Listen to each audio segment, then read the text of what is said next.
A Lei da Guarda Compartilhada, a Lei 13.058 de 2014, completou 10 anos e 2024 está mudando a realidade de muitas famílias de casais separados, especialmente em favor das crianças e dos adolescentes. Mas a guarda compartilhada ainda é confundida por muita gente com a guarda alternada. Fique comigo e você vai entender os direitos e os deveres da mãe, do pai, das filhas e dos filhos na guarda compartilhada. Direito de família é assunto de cidadania e é sobre isso que eu converso agora com a advogada Clara Santos. Clara, muito obrigado pela sua presença em nosso programa. Seja bem-vinda ao estúdio da TV Senado. Eu que agradeço o convite. Vai ser uma honra poder esclarecer tantas dúvidas que certamente pairam aí na sociedade em relação a esse tema que é muito importante. Sim, é muito importante, o número de casais separados é grande e a criação dos filhos foi mudando ao longo do tempo, né? Antes existia o direito de visita do pai, era um modelo em que normalmente quando os casais se separavam, a guarda ficava exclusivamente com a mãe e isso fazia parte inclusive da cultura, né, masculina, da cultura, essa cultura machista, patriarcal, em que o pai ele tinha um papel quase que coadjuvante na criação e na educação dos filhos. Isso mudou bastante. Queria que você começasse a nossa conversa explicando, definindo, né, o que é a guarda compartilhada. Perfeito. A guarda compartilhada, o próprio nome já traz exatamente a definição. É o compartilhamento tanto dos direitos quanto dos deveres dos genitores na criação e nas escolhas principais da vida das crianças. Então, diferente de quando era a guarda unilateral, em que um dos pais, né, geralmente a mãe, justamente por esse histórico do pai ser o provedor, geralmente das famílias, e a mãe ser o papel da cuidadora, na unilateral, geralmente as crianças ficavam com os filhos, a mãe ficava com os filhos durante a separação, o pai continuava provendo financeiramente com uma pensão, estipulada muitas vezes em juízo, e a mãe cuidava de todos os aspectos da vida das crianças. Então, desde o cotidiano, de levar para a escola, de quais atividades extras que ia fazer quando era possível, até cuidar da saúde, administrar todas as decisões importantes, né, que vêm aí com a criação dos filhos. E a guarda compartilhada, ela vem justamente de tirar essa unilateralidade dessas decisões e dividir entre os dois todas essas decisões importantes e a participação ativa, tanto na escola quanto no dia a dia das crianças, com a divisão dessas tarefas. Então, para de ter só uma pessoa agindo e uma outra dando ali o suporte financeiro e tem realmente uma divisão mais equânime, né, mais igualitária dessas tarefas. Mas quando você fala nessa divisão, por exemplo, de levar para a escola, às vezes levar também para uma atividade de lazer ou para as atividades extracurriculares, até para as atividades sociais, como, por exemplo, atividades religiosas também. Não é só a questão do leva e traz, o que você está colocando, né? Na guarda compartilhada, isso vai um pouco além. O que você diria sobre as decisões, por exemplo, com relação à educação, onde os filhos vão estudar, a própria educação que é dada, o modo de viver de cada um dos pais no modelo de guarda compartilhada e aí diferenciando para a gente, o que eu coloquei no início da entrevista, o que muda, o que é diferente de guarda compartilhada de guarda alternada. Perfeito. A guarda alternada, vou começar porque facilita depois a explicação. Claro. A guarda alternada, ela é quando a criança passa um tempo com o pai, um tempo com a mãe, e enquanto ela está com cada uma delas, ela realmente está totalmente adstrita àquilo que for escolhido por aquele genitor. Então, muitas vezes, o maior conflito que vai ter é justamente que, como não se compartilha as decisões, na casa do pai vai ser tudo de uma forma e na casa da mãe vai ser de outra forma. As regras vão ser diferentes, o lugar onde se frequenta vai ser diferente, o comportamento vai ser diferente. E nada impede que, por exemplo, um dos pais tenha uma religião e a mãe outra, né? E que a criança frequente templos diferentes, por exemplo, no tempo com cada um. Mas essas decisões, elas têm que ser conjuntas no sentido de oportunizar a criança a compreensão de que ela tem aqueles dois mundos, mas que é uma unidade ainda na vida dela. E não que quando ela está com o pai é de uma forma a vida e quando está com a mãe de outra forma, porque isso bagunça a cabeça das crianças. Então, a intenção da guarda compartilhada é justamente que os pais possam alimentar a comunicação entre eles para favorecer que a criança compreenda que, apesar de separados os pais e que ela tenha vivências diferentes, ela continua numa unidade familiar no sentido de ter uma educação que é equânime nas duas casas, um comportamento que se espera dela que é equânime nas duas casas, que é igual, o que ela pode fazer numa casa, ela pode fazer na outra, o que é errado, ela também não pode fazer em uma e fazer na outra, ela tem que não fazer nas duas. É nesse sentido. Então, dos pais comunicarem essas decisões, porque, por exemplo, uma viagem ao exterior, uma escolha religiosa, uma antecipação de um ato civil importante, que às vezes é facultado à lei, você, com a criança antes dos 18 anos, decidir fazer, os pais vão ter que se comunicar e decidirem juntos, e não de forma isolada. Agora, a guarda compartilhada, ela é determinada pela justiça ou homologada em acordos quando os pais são separados. Para que isso aconteça, é preciso que exista uma relação harmônica entre pai e mãe, ou mesmo nas relações em que há conflito, ressentimentos, o luto do divórcio, mesmo nesses casos, é recomendado pela justiça que a guarda seja compartilhada? Bom, desde o início, da aplicação da lei que foi estipulada nesse sentido, justamente a intenção é que seja principalmente compartilhadas as guardas. O que não significa que ela é regra, como diga-se no sentido de engessar que sempre terá que ser compartilhada, porque há alguns momentos da vida das pessoas e algumas situações mais específicas e que, infelizmente, isso não é possível, como é, por exemplo, o caso de histórico de violência dentro das famílias. Então, a guarda compartilhada, ela vai ser, sim, primária. A primeira intenção é que se estipule a guarda compartilhada, exceto nos casos em que isso não for possível. E aí, isso vai ser estudado a caso para que se estipule a melhor forma de convivência dos pais com as crianças e de uma forma que também não submeta nenhuma das partes a um constrangimento ou a uma insegurança se já houver o histórico de uma violência, seja psicológica ou seja física. Quando a gente fala em guarda compartilhada, ela se refere tanto ao pai e à mãe, quanto também à convivência com as famílias extensas, quer dizer, tios, tias, avós e toda a rede de apoio, que aí em cada casal, a mãe tem sua rede de apoio, o pai tem sua rede de apoio, cada um tem as suas relações de amizades e outras que vão se formando após a separação.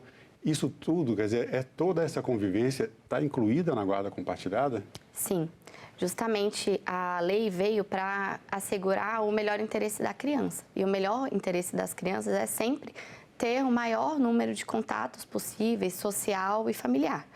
Então, a intenção é justamente que a guarda compartilhada significa que os pais vão tomar as decisões em conjunto e isso também facilita o contato com toda essa rede, Seja a família, sejam os amigos de cada um dos genitores e também a convivência social ali no ambiente da casa de cada um, os vizinhos, as pessoas da rua, porque justamente essa convivência é que transforma mais rico a existência dessa criança na sociedade, Então, todos esses contatos, todas essas comunicações de coisas diferentes que ela vai viver ali, fazem parte de como essa criança vai se formar para o mundo. E é justamente essa a intenção de ter uma lei que assegura que o interesse da criança vai ser primário, vai ser respeitado e que ela, como cidadã e portadora de direitos, também vai ter isso assegurado. Essa modificação de comportamento em relação à criação de filhos, de pais separados, como eu coloquei no começo da conversa, ela passa também por uma mudança na legislação. A gente teve, durante o período de aprovação da legislação que chegou à lei da guarda compartilhada, tivemos o Estatuto da Criança e do Adolescente, essa prevalência do interesse, do melhor interesse da criança e do adolescente, especialmente no que diz respeito à criação familiar, Como é que fica a questão da modulação de tempo? A guarda compartilhada, ela exige que o tempo seja dividido matematicamente, quer dizer, metade do tempo com um, metade do tempo com o outro, ou essa modulação pode ser feita por um acordo entre o casal, mesmo que fique, às vezes, um pouco mais de tempo com um e um pouco mais de tempo com o outro? A guarda compartilhada, ela não diz respeito ao tempo de convivência com cada um. Pelo contrário, é justamente a decisão. Inclusive, foi uma novidade grande quando, logo que a lei entrou em vigor, houve uma decisão muito emblemática em que foi reconhecido o direito à guarda compartilhada de pais que moravam em cidades diferentes. Então, por exemplo, nessa situação, a mãe ficava com as crianças, eram 2 crianças nesse caso específico, e ela morava em uma cidade e o pai morava numa outra cidade, que inclusive era bastante distante, ele não tinha a possibilidade de, por exemplo, pegar os finais de semana, mas eles compartilhavam as decisões importantes. E aí, claro, sempre que possível, ele, na época de férias, buscava as crianças e levava para ficar com ele, ou vinha visitar as crianças na cidade onde elas moravam com a mãe. Mas não necessariamente existe esse compartilhamento de tempo igual, até porque às vezes isso não vai ser o melhor para a criança. Muitas vezes as crianças menores, por exemplo, precisam de um tempo a mais numa casa do que simplesmente ficar trocando de casa de dias em dias ou de semanas em semanas, porque elas não se adequam, porque o cotidiano precisa daquela regrinha de onde que ela dorme, onde que ela acorda, como que ela vai para a escola. Algumas crianças se adaptam, outras não. Então, seguindo o melhor interesse da criança, isso vai ser averiguado. Quando necessário, quando não há um acordo já de boca entre os pais e chega-se ao judiciário sem saber qual é essa definição, existe uma equipe multidisciplinar com psicólogos, com pessoas especializadas na oitiva dessa criança que vão perceber qual que é o melhor formato. E aí, por isso, é muito caso a caso mesmo, né? É necessário estudar qual que é o melhor formato para cada família, que muitas vezes não vai ser igualitário, né? Muitas vezes vai ser, por exemplo, um planejamento de convivência só de final de semana mesmo. Ou então, outras vezes, um final de semana e um diazinho na semana jantar, mas dorme ainda na casa do guardião principal, ali naquele lar de referência, onde ela já tem o cotidiano dela montado. E a necessidade de definir um lar de referência existe também? Agora, a gente tem 2 casos. Você trouxe uma situação que é interessante, eu ia até perguntar sobre isso. No caso de pais e mães que, depois da separação, moram em cidades diferentes. Aí você já trouxe que, mesmo assim, a guarda compartilhada é a guarda recomendada. Exatamente. Agora, no caso de pais e mães que moram na mesma cidade, é necessário eles terem um lar de referência ou como fica essa situação? Ainda na lei, apesar de ter todas essas modificações, existe sim a necessidade de você estabelecer um lar de referência. O lar de referência, ele não necessariamente vai precisar ser um só. É possível hoje em dia e já existem várias jurisprudências dizendo isso, que sejam 2 lares de referência. Mas isso geralmente acontece quando há essa divisão de tempo mais equânime. Por que disso? Porque o lar de referência é um termo muito jurídico, né? Você não vai explicar para a criança o que é o lar de referência dela, então para ela talvez isso não vá fazer muita diferença. Mas há algumas necessidades judiciais de que você saiba onde encontrar aquela criança. Então, se ela passa mais tempo com a mãe, geralmente vai ser o da mãe. Se ela passa mais tempo com o pai, geralmente vai ser o do pai. Hoje em dia, há muitas petições, né, quando você entra na justiça, que nem citam essa necessidade. Mas é uma coisa que o Ministério Público, como um fiscal da lei, ainda prefere que contém ali nas decisões onde que é o lar de referência da criança. Então, é bem comum que isso seja estabelecido. Agora, a guarda compartilhada, não a lei, né, a própria guarda compartilhada na prática, ela depende muito de colaboração, de comunicação entre o casal, pai e mãe, ou mesmo outras formas de família que temos hoje, como casais homoafetivos, enfim, né, a família contemporânea é muito diferente hoje do que era há um tempo atrás. Mas considerando, né, aqui principalmente esse modelo mais tradicional de família, quando não há colaboração da parte de um dos genitores, né, quando essa comunicação às vezes é dificultada, quando a guarda compartilhada ela fica um pouco dependendo dessa boa convivência, dessa boa comunicação, principalmente, ainda que a convivência tenha seus conflitos, e ela não acontece por parte de um dos dois. Qual é o caminho para garantir o direito da criança, o melhor para a criança, para o adolescente, para filhas e filhos, em situações como essa? Geralmente, apesar de em alguns momentos não ser possível essa comunicação, o que a gente percebe quando não há realmente uma limitação por motivo de violência é que as pessoas elas se adequam a essa comunicação com o tempo.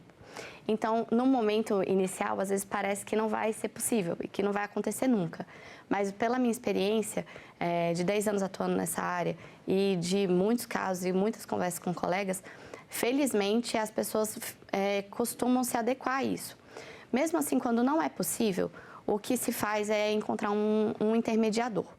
Então, quando realmente os pais não conseguem essa comunicação, a gente coloca no jogo ali para fazer esse intermédio um avô, uma avó, a tia, uma madrinha, um padrinho. Às vezes os padrastos, madrasta, conseguem comunicar no momento de conflito melhor até do que os pais, porque tem essa pessoalidade entre os pais. Fica um pouco de ego, um conflito mais puxado para a mágoa do que para o interesse da criança.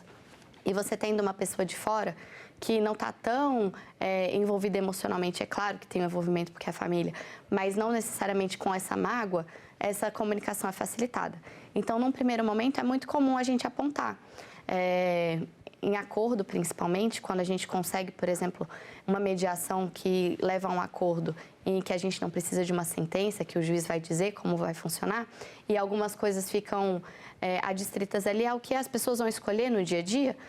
Quando essa comunicação tem algum conflito, a gente já indica uma pessoa. Bom, quem que tem uma boa convivência com os dois e pode fazer esse intermédio? Se é o avô da criança, a avó, a tia, aí fica mais simples de enfrentar esses momentos de conflito que existem. E aí pode ser também a intermediação de uma advogada, de um advogado, para cuidar dessas questões. Perfeitamente. Às vezes mostrar a parte do direito, né? Porque uma coisa é a convivência sendo discutida ainda em família, pelo entendimento que as pessoas têm, pela sua experiência de vida, pelos seus valores, por aquilo, né, pelas suas próprias crenças.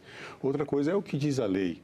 Né? Quando você acredita que é necessária essa certa coordenação, né, da igualdade parental para que a guarda compartilhada aconteça da melhor forma possível, sempre seguindo o que a lei entende o melhor para a criança e para o adolescente? Eu brinco muito com os meus clientes, inclusive, que aplicar a lei é mais fácil. A lei está disposta em letras. Você lê e você interpreta o que está escrito e aplica. Só que as famílias, elas não são escritas em lei, né? Cada família tem uma perspectiva, uma moral, uma forma de funcionar. E o que eu vou até tomar a liberdade de fazer um apelo para as pessoas que estão se divorciando, se separando, ficando com os filhos ali divididos nesse momento de conflito, sempre para tentarem pensar que é um vínculo que é para sempre. Enquanto aquelas crianças estiverem ali, vocês vão ter que ter algum tipo de contato. Ainda que não seja um contato harmonioso, a gente vai ter que pensar, por exemplo, que se uma criança sofre um acidente, quebra a perna, os dois vão querer estar no hospital com ela acompanhando, e aí vocês não vão ter que se encontrar. Então, a comunicação razoável, ela é sempre o melhor caminho. Quando que a lei vai ter que suprir isso? Quando realmente é impossível essas duas pessoas se entenderem. Então, o melhor é que não aconteça, porque a sentença judicial, ela não é uma varinha mágica. Ela não resolve os problemas das famílias. Depois de você ter uma sentença dizendo quem que vai cuidar de cada coisa, quem que vai pagar uma pensão, se a guarda vai ser unilateral ou compartilhada, no final das contas você volta para casa com seu filho e ele tem uma mãe ou ele ainda tem um pai que vai participar da vida dele e ele vai sentir falta dessa participação e os problemas eles continuam acontecendo porque todos os dias nós temos coisas novas acontecendo na vida das crianças. Então os problemas eles vão surgir independente do que está no papel, porque uma sentença ela é incapaz de prever tudo. Então, a comunicação ela é realmente o melhor caminho. E aí, claro, se não é possível em algum momento fazer essa compreensão sozinhos, e muitas vezes não é, até pelo luto do relacionamento que acabou né, uma separação não é fácil, tem uma memória afetiva ali também de tudo que se prometeu e que está sendo descumprido ali naquele momento. Então, se é necessário uma intermediação de um profissional, que é sempre aconselhável para assegurar o direito de todas as partes, que se busque isso, mas com o coração aberto no sentido de fazer funcionar aquilo que vai ser melhor para a família e não esperar que uma sentença resolva todos os problemas, porque fatalmente não vai. Clara, esse assunto interessa a muitas famílias, como eu conversei com você antes de começar essa entrevista. O pessoal aqui, a nossa equipe já estava todo mundo querendo saber, cada um trazendo uma pergunta. Eu recebi perguntas também pela internet, pelo meu Instagram. Eu recebi uma pergunta sobre a questão da pensão alimentícia. Quando tem a guarda compartilhada, como é que fica essa parte da divisão em relação a valores, aos custos financeiros da família? Perfeito. A pensão alimentícia, ela habita um lugar diferente da guarda, né? Quando a gente fala de guarda compartilhada, a gente está falando, então, realmente desse compartilhamento de decisões. A pensão alimentícia, ela serve para custear a vida da criança. É claro que quando há, por exemplo, uma hipótese de convivência equânime em duas casas, a criança passa realmente metade do tempo com o pai e metade do tempo com a mãe. Nessa opção de formato, pode ser que não haja necessidade de uma compensação de custo de uma casa para outra, porque os dois vão ter os mesmos gastos, os mesmos custos, certo? Mas na via de regra, não é assim que acontece, até porque esse modelo de guarda com a alternância de casa não é ainda um modelo que é muito aplicado por uma questão até de interesse da criança. Os psicólogos, né, entendem que não é esse o melhor formato, na maioria das vezes. Então, levando em consideração isso, ainda assim vai ser necessário o suporte financeiro de uma das partes. E aí, a guarda não se confunde com a questão do pagamento da pensão. A pensão, ela pode sobreexistir, apesar, né, de haver uma guarda compartilhada. Clara, e aqui a gente tem uma questão que é bem relacionada a isso. Em que sentido a guarda compartilhada, ela reduz os riscos de alienação parental? Essa pergunta é excelente, porque a alienação parental, ela é justamente a imposição de dificuldade no convívio com a outra parte, né, ali com o pai ou com a mãe, que não é a que é o guardião principal. E aí, uma das coisas que a Lei da Guarda Compartilhada trouxe de novidade é justamente essa divisão do tempo de qualidade, no sentido de as duas pessoas poderem influenciar da mesma forma a criança. A partir do momento que você traz essa oportunidade, você diminui o risco de uma das pessoas que passa mais tempo com a criança poder incutir ali na cabecinha dela coisas ruins sobre o outro pai, né, a mãe, enfim. Então, a guarda compartilhada, ela tende a ser benéfica no sentido de permitir que a criança forme a opinião dela, sem tanta interferência. Justamente porque, como ela transita ali entre as decisões dos dois, ela não vai ter só a perspectiva de um modulando ali o caráter dela, né? E sim a influência do pensamento dos dois genitores. E isso inclui, no caso de famílias, enfim, casais separados, ou quando entra casais que moram em cidades diferentes, a convivência da criança até com brinquedos, às vezes, que o pai dá para a filha ou para o filho, a comunicação, especialmente, às vezes uma dificuldade de comunicação, né? O genitor que não está com a criança, quer falar com a criança, isso às vezes depende, né, do outro ou da outra, né, seja pai ou mãe, atender aquela ligação e permitir essa comunicação com o filho, ou mesmo quando a criança quer falar com o outro. E de objetos, roupas, enfim, presentes que um dos dois dê e que às vezes é recusado por uma das partes, isso entraria também na questão da guarda compartilhada ou configuraria alguma forma de alienação? Sim. Quando você diz em compartilhar a vida da criança, é claro que em alguns momentos vai ter uma resistência de forma de criação, né? Então, vamos dar um exemplo clássico, né? Algumas crianças demonstram interesse, por exemplo, por um brinquedo que é entendido ainda socialmente como do outro sexo, né? Um menino que gosta de brincar de boneca ou uma menina que gosta de brincar de carrinho. Vou dar um exemplo bastante simples. E, às vezes, um dos genitores vai incentivar essa curiosidade e o outro vai falar, não quero que seja assim.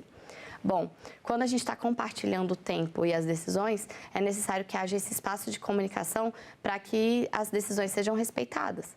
Então, se na minha casa eu gosto de permitir que ele brinque de boneca porque ele gosta, você também não pode influenciar e quando ele chegar na sua casa falar, não gosto que você brinque de boneca na casa da sua mãe, por exemplo.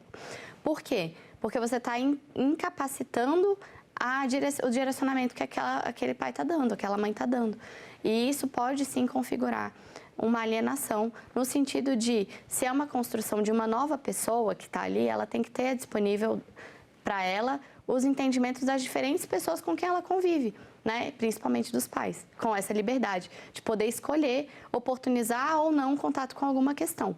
E aí, claro, se não for saudável para a criança, isso vai ser resolvido com o entendimento de que se ela está tendo acesso a alguma coisa, por exemplo, que é fora da idade e que ela não devia estar vendo, um desenho, alguma coisa que é muito violento, aí você vai questionar no sentido de, é o melhor interesse dela ter acesso? Não é.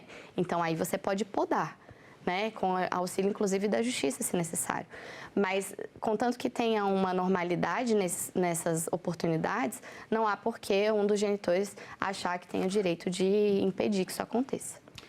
Uma pergunta pinga-fogo, direito de família, assunto de cidadania. Para você, o que é cidadania?